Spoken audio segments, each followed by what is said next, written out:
বিজয়া দিয়ে টি তুই কুটাল পাড়া খুঁজে আনো। এ দাঁড়া তো, ও তো হাবাত চুকে। এটি বস, তোর কি আছে শুনি। এ আমাদের গ্রামের করিম ব্যাপারে আছে না?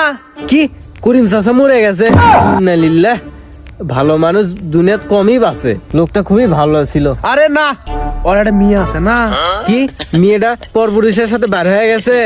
মেয়েটা খুবই খারাপ ছিল রে, সারাদিন কার সাথে কথা কয় না কয় তার ঠিক নাই। আরে না, ওই মেয়ের লয় কাল রাতে বিয়ে হয়ে গেছে। একটা গুরু জব করছিল, বিশাল বড় একটা গুরু জব করছিল। খাবো চারটে হসে, বুঝিস নি? ঘটনা হচ্ছে আমার দাওয়াত দেয়নি। কি এর থেকে তো মরাই ভালো আছিল, মরলে তাও জিয়ারত খাওয়া হইলো এনি। আর এই করিম চাচার ফোন নাম্বারটা দিত, আগে কথা কই দে। এ উদে করিম চাচা, দেখ ফোন কাট, ফোন কাট। এ করিম, এ চাচা, ও ব্যাপারি, এই তোর সমস্যা কি রে? এই সমস্যা কি রে? এই তোর বাপ মা আদবি শিখাইনি? একবার কোচ করিম, একবার কোচ ব্যাপারী, একবার কোচ চাচা। এই আমার নাম কি না আলু ঘাটি পাচ্ছি নাকি রে? মাথায় মাথা দিয়ে একবার ঘন্ট করে শেষ করলু। এমন চর মামুর 7 দিনে তোর ঘুম ভাঙবে লাই।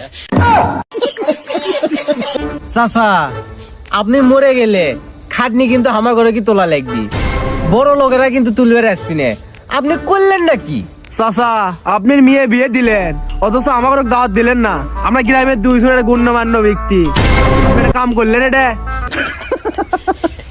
এ দাঁড়িয়ে আয়না মনে হয় ভেঙে গেছে না? তাছাড়া তোর নিজেকে কেমনি গণ্যমান্য মনে করলু? এই তোরাই যদি গ্রামে গণ্যমান্য হোস, তাহলে এই গ্রামে চোর কেটা?